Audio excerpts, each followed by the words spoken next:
Now, according to The Telegraph, social media influencers who incited riots online are being hunted by specialist police. Organised crime units have been set up to investigate hundreds of leads after trawling through social media posts suspected of inciting far-right rioting by spreading hate and inciting violence. Well, that's fair enough. Inciting riots is wrong, full stop. I would expect anyone who does that to be punished, and that is absolutely correct. If Sakir can meter out justice that quickly, wouldn't it be great, though, to see that happening across the board with knife crime, theft, rape, etc.? But absolutely, you can't have people inciting violence and spreading hatred. I agree with those sentiments entirely. Great. Chief Constable Chris Hayward, the National Police Chiefs Council lead for serious and organised crime, said, "Let me be clear, inciting violence and encouraging mass disorder are incredibly serious offences." Absolutely. So, presumably this works regardless of which side of the incitement or hate you're coming from. So I'm hoping to see some action against Samira Ali, the national organiser for Stand Up to Racism, who were apparently behind the protest yesterday. She addressed the crowd outside what she believed to be Reform UK's HQ. She said, "We are standing here today to send a message to Nigel Farage and Reform UK. We think he is fanning the flames of bigotry and Islamophobia. We are drawing a line in the sand. There will be no more fascists on the street. Anti-racists are the majority." So she's basically blaming him for stoking tension and calling him a racist, a bigot, Islamophobic and a fascist, and saying that there will be no more like him on the streets. Well, that's what I'm reading into her words. Words which you could argue are hateful and, in my view, totally untrue. And even if you believe them, surely saying this sort of thing out loud to a group of people and targeting one individual outside what you believe to be his party office without any real evidence can be seen as misinformation or some sort of incitement? No? I mean, look what happened to Charlie Peters, our reporter at the rally, when they realised he was from GBNews, where Nigel works. Our crew were attacked. You could argue that her comments were the trigger. Don't touch me! Don't touch me! Don't touch me! I will... He's touching me! Film it, Stevie. Film it. Get stuff in the back. Get back. I'm not taking the bag. My job is your safety. No. Yeah. Is that your bag? Yes. I mean, the utter hypocrisy of it all. By all means, protest, but you have to be held accountable for your words, whatever side you're on. Let's hope that justice is applied equally, because the problem for many on the left is that by believing they hold the moral high ground, many think anything goes. And under Sakir's crackdown, if he wants to avoid being labelled two-tier Kir, justice must be applied evenly.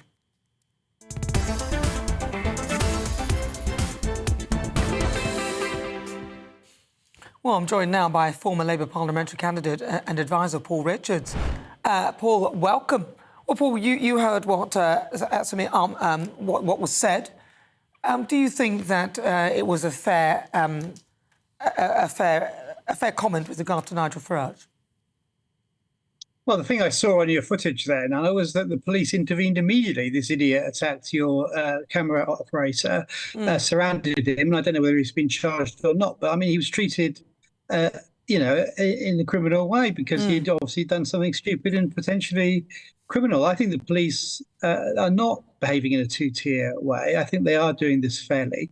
And when it comes to the sentencing and the ramping up of the criminal justice system, justice, of course, must be blind, but the government has got a duty to protect its citizens. And it was hanging in the balance, a few days ago. We were expecting all kinds of riots across the UK, which didn't happen. And that was partly because people could see that if they set fire to bins and aimed them at the police or smashed up Greggs or tried to burn out a hotel, the police and the criminal justice system would come down on them like a ton of bricks. Well, that's absolutely right. But what about words, though? Because obviously they're policing words online. Absolutely, if people are incentivising any sort of violence. But I quoted the words from Samira Ali. She's the national organiser of Stand Up to Racism. And she, as I said in the monologue, we're standing here today to send a message to Nigel Farage and Reform UK. We think he is fanning the flames of bigotry and Islamophobia. We are drawing a line in the sand. There will be no more fascists on the street. anti-racists are the majority. So in my view, she was basically inferring that he is all those things. So... I think that kind of heightened rhetoric is not helpful. And I think demonstrating outside party political offices, and the Labour Party's had this a lot over the last few months and years, is unhelpful as well in a democracy. I mean, you know me, I'm a Democrat, I stand for office, I come on GBNews and debate the points out with you, because that's the way we should conduct our politics. I'm afraid there are some hotheads on the left as well as on the right who think it should be fought out in the street, but that is not how we do our politics in this country, and it should be resisted. Well, listen, thank you very much for that. That's your thoughts on that. So finally, do you think that maybe she should be called out for that too? Because if we are rounding up people for words that could stoke tension and, you know, potentially direct and incite danger towards someone like Nigel Farage, surely do you think that perhaps she should be called out for that then? Well, anyone fanning the flame should think twice. Anyone who's committing a criminal act, whether it's online or it's in person, should be arrested. And there should be no fear or favour because, as I say, justice must be blind. But the government has acted toughly. You know, they picked on the wrong guy in Keir Starmer. He's got a form on this stuff.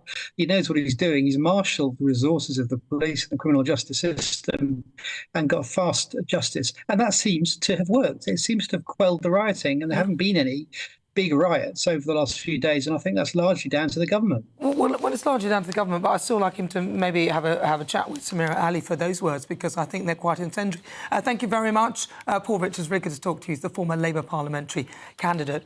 Well, joining me now to discuss, author and broadcaster Christine Hamilton, and also broadcaster and publican Adam Brooks. Adam Brooks, you heard that, those comments, those words. Yeah. He even actually literally agreed in a sense that Keir Starmer should have a sort of... Yeah, but again, it's one rule for the left a lot of the time and another for those on the centre or the right. I see that. And some of the nastiest, vilest and racist tweets I've ever received have been from people that are on the left. Last week we see anti-racism riots where people were masked up. And they were in the police faces, shouting and screaming at police. And these were the anti-racists? Yeah. So why are they not arrested? Why is that not plastered all over our media as well? That the videos are on social media. I do believe that we have professional agitators at these anti-racism so-called events that are probably paid to be there, whether it's BLM, Free Palestine or the anti-racism protests. The same people turn up, and I think it's organised. I think there's a lot of money behind these protests. You can see with the boards, they're all organised with their wooden boards. They're an organised group, and they will show up at 24 hours' notice. Christine Hamilton. Well, I think if there's one thing above all else that marks out the Brits, it's a sense of fair play. And it's a sense of even-handedness. And that comes out, you learn that as a kid. If he gets 2 sweets, I want 2 sweets. You learn that, you're brought up, and it's innate and it's inbred in all of us. And if people see that the police are acting differently towards one group and another, whether what Samira, whatever, said comes under hate, I don't know. I would have thought possibly Nigel could go after her for some of the things she said. Could complain. But that's a matter for him, and frankly, he's been called worse. And it kind of goes with the territory. And the territory, unfortunately, now is getting so heated. And I'm not surprised that a lot of people no longer want to be in politics because it's getting deeply personal. That was a prime example of that. And why any woman wants to go into politics, goodness only knows. I really don't, because it's getting so frightening, and it's only a question of time before another politician. We've had David Amess, we've had all that, but let's hope not. Let's hope not. Christine, thank you for that. Right.